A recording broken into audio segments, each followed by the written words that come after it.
चिराग पासवान कहते हैं कि हम मोदी के हनुमान हैं। तो जब मोदी का हनुमान है, हनुमान का क्या काम होता है कि कोई भी संकट होता है, जैसे कि लक्ष्मण जी का शक्तिबाण लगा था तो वो उड़ करके, अगर उनको नहीं समझ में आया तो पूरा पहाड़ उठा करके वो सजीवन बूटी लाए। उसी प्रकार अगर वो हनुमान है तो हम भी एक पासवान समुदाय से, SC/ST समुदाय से पूरे चौकीदार हैं। तो वो आज दुख की घड़ी में हम लोग को काम करें, तभी वो पासवान का नेता रहेंगे। और नीतीश जी से हमारी यही प्रार्थना है, विनती है, आज वो विनती कर रहे हैं। अगर नहीं करते हैं तो इस विनती का खामियाजा जो है उनको उल्टा भुगतना पड़ेगा।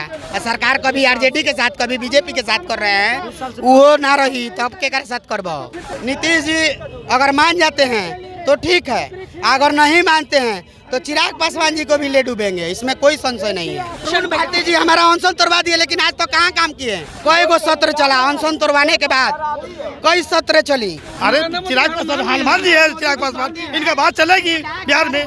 तो हनुमान के बाद कोई कैसे नहीं मानेगा महाराज। अगर नहीं काम करते हैं तो एक भी सीट नहीं मिलेगा, ये चौकीदार का तय है। नमस्कार, दर्श न्यूज देख रहे हैं आप और मैं हूं आपके साथ दक्षा प्रिया। तो देखिए, पटना की सड़कों पर फिलहाल चौकीदार दफादार जो है वो इकट्ठा हो गए हैं। आप लोग अपनी मांगों को लेकर के इकट्ठा हुए हैं। फिलहाल क्या मांगे कर रहे हैं भैया, क्या मांगे कर रहे हैं? हमारी मांग है कि पूर्वरता की जैसे चौकीदार VRS बहाली होता था वैसे ही आज भी होना चाहिए।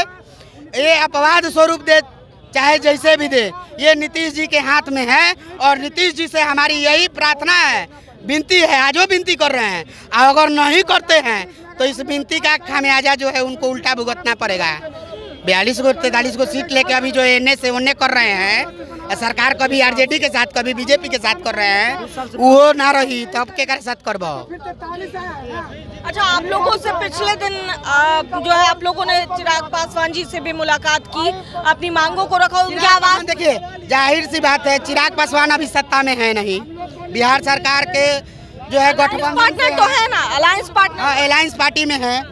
वो कह रहे हैं नीतीश जी से, नीतीश जी अगर मान जाते हैं तो ठीक है, अगर नहीं मानते हैं तो चिराग पासवान जी को भी ले डूबेंगे, इसमें कोई संशय नहीं है। हाँ, अरुण भारती जो जमुई के सांसद हैं, उन्होंने भी आपका अनशन तोड़वाया, तो आप लोग अरुण भारती जी हमारा अनशन तोड़वा दिए, लेकिन आज तो कहाँ काम किए। अनशन तोड़वाए हुए 8 महीना से ऊपर हो गया। कई गो सत्र चला, कई गो सत्र चला अनशन तोड़वाने के बाद, कई सत्र चली, जिसमें अगर चाहता बिहार सरकार, अगर चिराग पासवान जी चाहते, अरुण भारती जी चाहते तो नीतीश कुमार जी से करवा सकते थे, क्योंकि नीतीश जी के साथ सरकार है, सरकार में है, कहीं ना कहीं से हैं। BJP के साथ सरकार है, BJP में इंटेंगिल है। अरे चिराग पासवान हनुमान जी है, चिराग पासवान, इनका बात चलेगी बिहार में।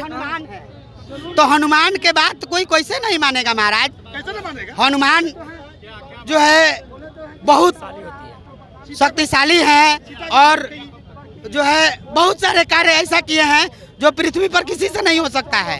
तो नरेंद्र मोदी जी के लिए भी चिराग पासवान ने बिहार से 5 सीट मिला था और 5 में 5 सांसद ला करके दिए।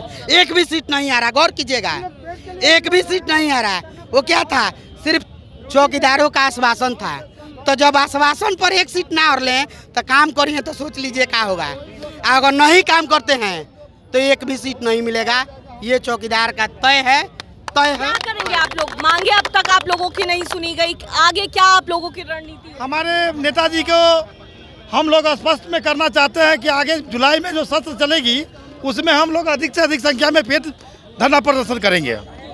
हाँ, चिराग पासवान कहते हैं कि हम मोदी के हनुमान हैं।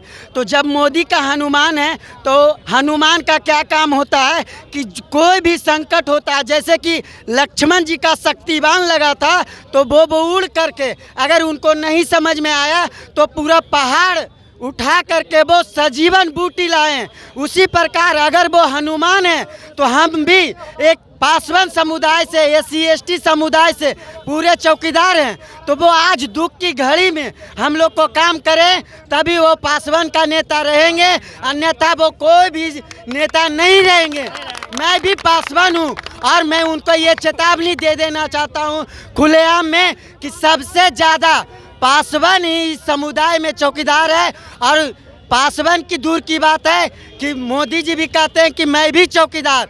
अगर वो एक चौकीदार हैं तो हम लोग भी चौकीदार हैं, ठीक है। आज वो चौकीदार हैं, लेकिन हम लोग ब्रिटिश शासन काल से हमारे पूर्वजों चौकीदारी प्रथा को निष्ठापूर्वक निभाते आ रहे हैं। जिस समय से रुपया 2 रुपया आना 2 आना मिलता आ रहा था, उसी समय से हमारे पूर्वजों ने चौकीदारी को निष्ठापूर्वक निभाते आ रहे हैं और निभा भी रहे हैं। अगर आज हमारी पेट पे वो नीतीश कुमार लात मारेंगे तो उनको हम ऐसा लात मारेंगे कि वो कुर्सी पर क्या, वो जमीन पे बैठने लायक नहीं रहेंगे। आप तो यूनिफॉर्म में आए हैं, चौकीदार की यूनिफॉर्म में आए हैं, क्या कहेंगे, क्या रणनीति होगी? आप लोग सड़कों पर हैं अभी। हमारी एक ही मांग है कि जो भी सेवानिवृत्त या वॉलंटियर वाला जो बच गया है, एक बार उनको बहाली करना होगा। बिहार विधानसभा में विशेष अध्यादेश ला करके अगर नहीं बहाली करते हैं तो उनको जो है सो 2025 में जो है अगला चुनाव जो आने वाला है वर्तमान में, उनको एक भी सीट चौकीदार के वंशज से मिलने वाला, और चौकीदार के वंशज ने पूरा क्षेत्र में एक चौकीदार एक पंचायत में रहेगा, उनका वोट एकदम बिगाड़ने का काम करेंगे। एक पूरे बिहार राज्य में एक एक जिला, एक एक प्रखंड, एक एक पंचायत, एक एक बूथ पे उनको हम वोट काटने का काम करेंगे। अगर हमारी वो बात नहीं सुनेंगे तो जो सरकार जाते हैं, अगर हमारी नौकरी हो जाते हैं तो उनको जो है सो मुख्यमंत्री का कुर्सी बरकरार रहेगा। ये हम लोग चौकीदार का जो है सो वादा है, दावा है। चौकीदार और दफादार सड़कों पर फिलहाल उतरे हुए हैं। पिछले दिनों अरुण भारती जो कि जमुई से सांसद है, उन्होंने इनका अनशन तोड़वाया था। अपनी मांगों को लेकर गर्दनीबाग धरना स्थल पर बैठे थे। अनशन तोड़वाने के बाद उन्हें आश्वासन दिया गया था कि उनकी मांगों को पूरा किया जाएगा।